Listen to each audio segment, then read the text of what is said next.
Spicy ఉందా? కొంచెం తిన్నాను ఇంకా ఇంకొంచెం. ఏమైందన్నా?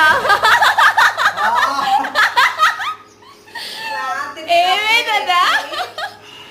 రమ్య పెట్టిందిరా నాయన, ఆయనకేమో స్వీట్లు పెట్టించింది ఎందుకు. అన్న ఏమైంది?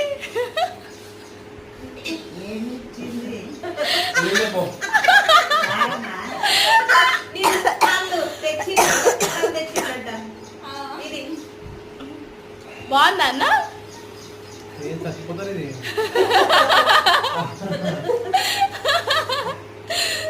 ఏమండి చిన్న మిరపకాయల కారం కావచ్చు. నాకు పెట్టిందిరా, దీపు పెట్టింది, నాకు పెట్టింది, పట్టి పట్టి కొట్టింది నిన్న. స్వీట్ బనియాన్ అయితే